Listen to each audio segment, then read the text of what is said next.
এইটো আজি আমি পঢ়িম হয় না নহয় এনেকুৱা যদি দেখা পোৱা এই একে নিয়মখিনি লাগিব ওপৰটো এফালে আৰু তলৰটো এফালে আকাৰ ইকাৰৰ লগত এফালে যুক্তাক্ষৰটো ভাঙি সেপাৰেট কৰি দিব লাগিব এটা এফালে আৰু এটা এফালে বুজি পাইছা ইয়াত যদি আমি নৰমালি পঢ়ো কেনেকে পঢ়িব লাগিব আকাৰে বা নয়জন ধ ন বান্ধ কিন্তু সহজকে যাতে মনত থাকে হেতু কাৰণে মই কি কৈছো নটো বাৰ লগত লগাই দিব দিছো আৰু ধটো এফালে লগাই দিব দিছো যাতে সহজ হয় আৰু সোনকালে শিকিব পাৰি বুজি পাইছা তো ইয়াতে তলৰটো কি ধৰিব লাগিব ধ তলৰটো কি ধ তেতিয়া আমি একটু পঢ়িলে কি হ'ব বান্ধ ভেরি গুড আকারে বা ন কি হ'ব বান্ধ আৰু তলত কি আছে ধ ন ধন বান্ধ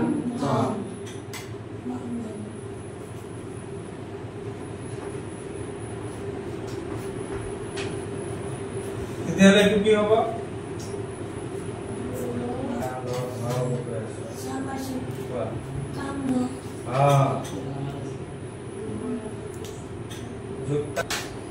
মনত ৰাখিবা এনেকুৱা যেতিয়াই থাকিব তালেব হৰ লগত তলত এইটো এনেকুৱা যেতিয়াই যিমান জায়গাত দেখা পোৱা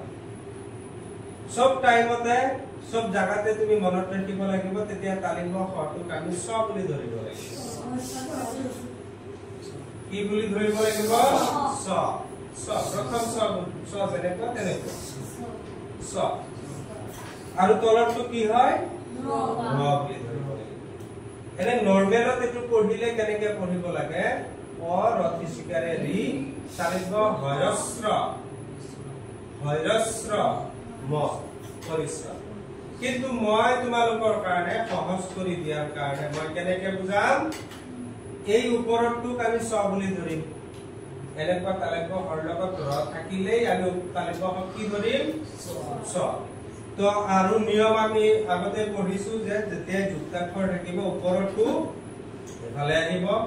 ইয়াৰ আগৰটো এটোৰ লগত আৰু তলৰটো এফালে যাব এনেকে হয় না নহয় এতিয়া প ৰতিজিকাৰে ৰি স কি হ'ব পৰিস তাৰ পিছত তলত কি আছে ৰ ম কি হ'ল কি হৈ গ'ল পৰিশ্ৰম বুজি যেতিয়া যুক্তাক্ষৰ প্ৰথমত থাকিব ইয়াৰ আগত আৰু একো নাই যেতিয়াই যুক্তাক্ষৰ প্ৰথমত থাকিব যুক্তাক্ষৰৰ আগত আৰু একো নাই তেতিয়া আমি যুক্তাক্ষৰৰ ওপৰটো যত জোৰা লাগিছে সেইখিনি আমি ধৰি থাকিব লাগিব এৰি দিব নোৱাৰা স বুলি কওঁতে জিভাটো ক'ত টাচ হৈছে কৈ দেখুৱা এইখিনি এৰি দিব নোৱাৰা স বুলি কওঁতে জিভাটো যিখিনি টাচ হৈছে এইখিনি ধৰি ৰাখি কৈ দিয়া এৰি দিব নোৱাৰা ধৰি ৰাইট এইখিনি হয় না নহয় তো যিখিনি টাচ হৈছে জোৰা লাগিছে জিভাটো টাচ হৈছে সেইখিনি ধৰি থাকিব লাগিব আকৌ কৈ আছো শুনি লোৱা আগতে শুনি লোৱা প্ৰথমৰ পৰা যেতিয়া যুক্তাক্ষৰ প্ৰথমত থাকিব তাৰ আগত আৰু একো নাথাকে তেতিয়া আমি কি কৰিম ওপৰটো যিখিনি কওঁতে যিখিনি জিভা টাচ হৈছে সেইখিনি ধৰি থাকিম আৰু তলৰটোৰ লগত আকাৰ ইকাৰ কম যেনে এইটো মই পঢ়ি আছো চাবা ওপৰত কি আছে তালিব আছে কিন্তু কি ধৰিম স স কওঁতে কোন টাচ হৈছে এইখিনি হয় না নহয় সেইখিনি ধৰি ৰাখে তাৰ পিছত তলত কি আছে ৰ ৰ লগত কি কল দীৰ্ঘ ইকাৰ ৰ দীৰ্ঘ ইকাৰে ৰি ৰি ৰি শ্ৰী একে একেলগত কলে স্পিডত কলে কি হৈ যাব শ্ৰী তাৰ পিছত যথিসকাৰে জু ত তৃতীয় যথিসকাৰে জু ত শ্ৰী জু বুজি পাইছানে কোনো কনফিউজন আছে নে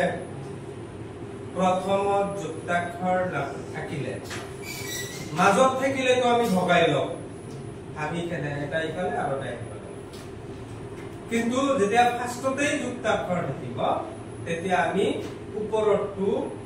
কত জোৰা লাগিছে জিভাটো টাচ হৈছে সেইখিনি ধৰি থাকিম আৰু তলৰ যুক্তাক্ষৰৰ তলৰ আখৰটো আকাৰিকাৰ লগত ধৰি বুজি পাইছা টাচ হৈছে ওঠত লাগিছে কত জোৰা লাগিছে ওঠ সেইটো ধৰি থাকিব লাগিব এৰি দিব নোৱাৰা এইখিনি তাৰ পিছত তলৰটো কি আছে ৰ ৰ প্ৰ কি হ'ব প্ৰ প ৰ নহয় প কলে এৰি দিয়া গ'ল য'ত জোৰা লাগিছে সেইটো এৰি দিব নোৱাৰা প্ৰ তাৰ পিছত কি আছে থ প্ৰথম বুজি পাইছা বুজি পা তেতিয়াহ'লে পিছৰটো কিয় ক'ব নোৱাৰা